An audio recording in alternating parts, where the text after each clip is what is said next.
Fala pessoal, depois de algumas semanas eu tô aparecendo para fazer mais um vídeo sobre o meu carro, um Renegade. Para quem ainda não viu algum dos vídeos anteriores, o Renegade 2022 Longitude 1.3 Turbo. O carro tá com 2 meses e meio que eu adquiri e agora essa semana chegou aos 2.000 quilômetros, né? Agora tá em torno de 2.100 quilômetros. Então, queria fazer algumas considerações rápidas. É um vídeo um tanto aleatório. Eu realmente estava sem tempo esses dias, então agora consegui um tempinho agora pela manhã e resolvi fazer esse vídeo curto sobre algumas considerações, algumas coisas que eu observei. É claro que para alguns de vocês pode ser que não seja nada relevante os pontos que eu vou citar, mas tendo como referência o carro que eu tinha anteriormente, um Creta 2.0 Prestige 2017, e o anterior, um Polo Comfortline Turbo 2019, eu resolvi fazer esses vídeos até como comparativo, né? Entre como cada montadora trabalha os itens de série nos seus carros, né? Então, o primeiro ponto é a questão do módulo, né, de subida e descida dos vidros. Diferente de todos os carros que eu tive anteriormente, no caso Chevrolet primeiro, depois tive Volkswagen e por último Hyundai, até chegar na Jeep. Com exceção do primeiro, que era o Celta, os vidros não tinham um módulo, só os dianteiros elétricos e não tinham um módulo, nem função de um toque para subida nem descida. Os outros, todos eles, quando eu dava o comando para descer os vidros, né, pressionando o botão de destravar, ele descia os vidros enquanto eu estava com o botão pressionado. Quando eu tirava o dedo, os vidros paravam na posição que estivessem, né? Então eu conseguia descer os vidros só até o ponto que eu desejasse. No caso do Renegade, eu não sei se Compass e os demais são assim, ou até mesmo se as versões superiores do Renegade, a S e a Trailhawk são. Se eu pressionar, vocês vão ver aqui, destravei, soltei. Mesmo assim os vidros descem até o final. Diferentemente dos outros carros que eu tive, os vidros eles paravam de descer de acordo com eu tirasse o dedo do botão, né? Então eu achei isso diferente, né? Não é um problema de forma alguma, mas achei isso diferente. Acharia mais interessante se realmente fosse como os outros, que paravam de acordo com o meu comando aqui no botão. Outro ponto, eu vou deixar assim, eu vou colocar em pausa e vou aqui na mala do carro.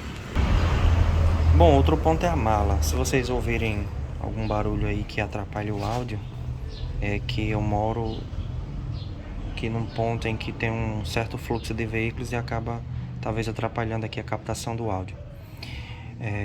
Outro ponto é a questão da mala, né? Questão da mala, que acontece? Ela, para abrir, né? Tá aqui o comando, abriu, show, uma abertura muito ampla, né? Ela levanta bastante a mala. Curioso, o pessoal que observa, ó, essa parte aqui que é de puxar o puxador para fechar a mala, o parafuso é aparente. Curioso, né? O carro com acabamento acima da média da categoria, mas aqui o parafuso é aparente. Mas toda forrada, né? É um detalhe mínimo, na verdade. Mas a tampa toda forrada. Aí o que acontece? Aqui nos cantos da mala, da tampa do porta-malas, é bem pontiagudo, como vocês podem ver, ó. Aqui é bem pontiagudo. Aqui também. Então, o que é que eu digo? O que é que eu diria sobre isso? Que você que tem um Renegade, independente do ano, né? Porque pelo que eu observei, a mudança no porta-malas, na tampa, foi mínima, se é que houve alguma, para os modelos anteriores, né? É que você tenha cuidado quando for fechar a mala, para não se machucar. Porque você imagina você fechando a mala, alguém próximo, ou até você mesmo que estiver fechando, E isso aqui bate na sua cabeça, por exemplo, né? Só para vocês terem noção, olha como é pontiagudo isso aqui, ó. Então, eu diria que, no mínimo, tomem cuidado, certo? Pode ser que até hoje ninguém nunca tenha se machucado com isso, mas foi uma coisa que eu observei, né? Eu não cheguei a bater nem machucar alguém, mas achei um ponto a se colocar, né? A citar, certo? Outra questão, por isso que eu disse que o vídeo é bem aleatório, é sobre o start-stop, né? Eu não tenho como mostrar agora para vocês, mas o que acontece com o start-stop? Eu vou fechar aqui a mala, vou para a parte interna do carro e continuo falando. Então, pessoal, a questão do start-stop é que o carro, ele desliga o motor antes do carro estar parado. Quando o carro está ali com cerca de 10 km ou um pouquinho menos, quando eu vou parando em um semáforo, eu não costumo usar o start-stop, na verdade, mas em algumas ocasiões só para sentir o funcionamento, ver realmente se valia a pena alguma diferença de consumo. Eu testei algumas vezes, né? Deixei habilitado. E antes do carro parar, o motor já desliga. Eu achei isso muito estranho, porque no Creta, só depois de parado é que o start-stop desligava o motor. E isso gera um certo solavanco. Não sei se a palavra é essa, mas o carro não é legal. Não é muito agradável a sensação de você estar parando, mas antes do carro realmente estagnar, do carro estacionar, digamos assim, estacionar entre aspas, né? Parar no semáforo, o start-stop já desliga. Pessoal, eu tive que interromper aqui rapidamente o raciocínio para atender aqui uma pessoa. Mas é isso. O start-stop, eu não sei, eu diria que é uma programação no mínimo estranha. Antes do carro estar 100% parado, o motor está desligado. Então o carro dá eu não sei que palavra usar, mas acredito que vocês entenderão o que eu estou querendo dizer, né? É um tanto estranho. Diferente do Creta, que era 2017. Então foi dos primeiros, né? Dos primeiros a virem com o start-stop. Dos carros nacionais, digamos assim. É muito suave. Realmente muito suave. Tanto o desligamento como o momento que você tira o pé do freio e o motor liga. Já no Renegade, o motor para ligar é bem suave, mas para desligar realmente não é, porque o carro não está 100% parado. Isso é estranho. Achei isso bem estranho e não é um ponto. Eu já percebi que não é uma condição apenas já do meu carro, né? Específico de uma unidade. Eu já vi o vídeo de outro rapaz.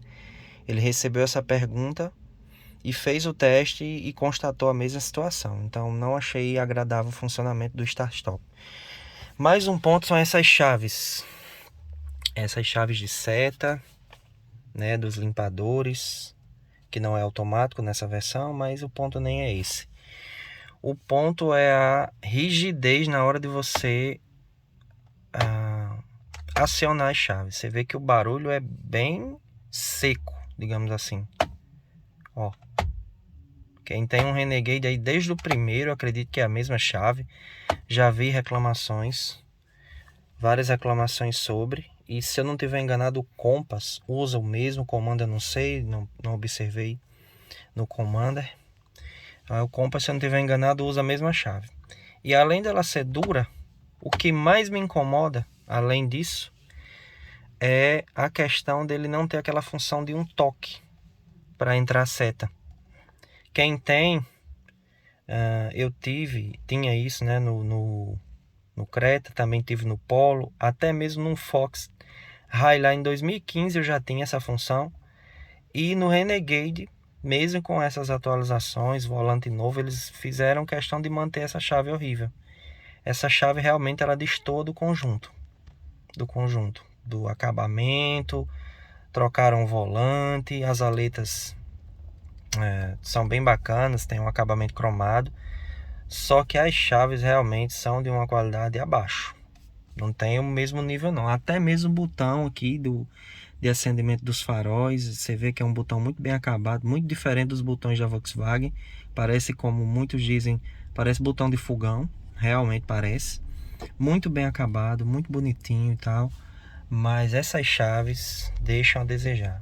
Dá a sensação que ao você acionar, ela vai quebrar. Não vi relatos de que ela quebre com facilidade, mas que é estranho a dureza e não ter essa função de um toque. Eu acredito que muitos de vocês saibam do que eu estou falando, mas para quem não sabe, a função de um toque para acionar a seta, você dá só um mínimo toque, só assim, ó. Você não exatamente aciona a seta para dar, não precisa fazer isso, né? Que aqui a seta estaria acionada permanentemente. Mas só em dar um leve toque, a seta é acionada e pisca durante 4 ou 5 vezes, dependendo do carro. E eu realmente já estava bem acostumado com essa função. Bem comum já nos carros hoje, mas no Renegade continua devendo, né? Além da qualidade abaixo da média do acabamento do carro, né? A qualidade dessas chaves. Então, gente, eu fiz esse vídeo um tanto aleatório. Espero que tenha ajudado. Se vocês tiverem alguma dúvida referente ao carro, fiquem à vontade para perguntar. Nesse vídeo não vou fazer nenhuma citação, digamos assim, já citando a consumo, né, a média de consumo. Vou rodar um pouco mais, né? Uns dizem que a média não melhora depois de 2, 3 mil, outros dizem que melhora 10%, outros 15%. Mas o que eu posso dizer é que é extremamente relativo. Extremamente relativo. Não adianta dizer que não, você não sabe dirigir, ou você não, enfim, não é acostumado. Tem que saber, não é só pisar leve, é saber como funciona o câmbio e tudo mais, porque às vezes essa é a alegação quando alguém diz que está conseguindo médias baixas, e pode ser, mas nem sempre é isso, né? Depende muito das condições em que você anda, né? Por onde você anda, os seus percursos, velocidade médias, enfim, tudo que eu já citei nos vídeos que eu fiz sobre consumo. Então não vou falar sobre média de consumo nesse vídeo, certo? O vídeo já está com quase 13 minutos. Eu vou fazer um próximo em breve, vou tentar, se possível, fazer hoje, falando sobre a questão do acabamento em si, né? Agora eu falei especificamente das chaves de seta, dos limpadores, mas vou falar um pouco sobre o acabamento em geral, certo? E tem um ponto importante a citar sobre acabamento, certo? Multimídia excelente, tela. Já vi alguns canais dizendo que a tela não é grande porque o Pulse tem a tela de 10 polegadas. Pessoal, essa tela é grande sim. Essa tela tem 8.4 polegadas, mas ela parece ser até maior. E o formato dela é bem comum, né? A maioria das multimídias agora estão vindo meio wide, né? E a Jeep resolveu manter a proporção dessa tela, mas um tamanho excelente. Eu acho que uma tela de 10 seria bacana, seria, mas em relação a essa aqui, em tamanho, é praticamente a mesma coisa. Sinceramente, eu estou muito satisfeito com a qualidade, resolução, nível de brilho da tela e também o toque. O toque dela é extremamente sensível e também a multimídia tem uma velocidade bem bacana, certo? Então até mais, espero ter ajudado vocês em algum ponto. Qualquer dúvida podem perguntar.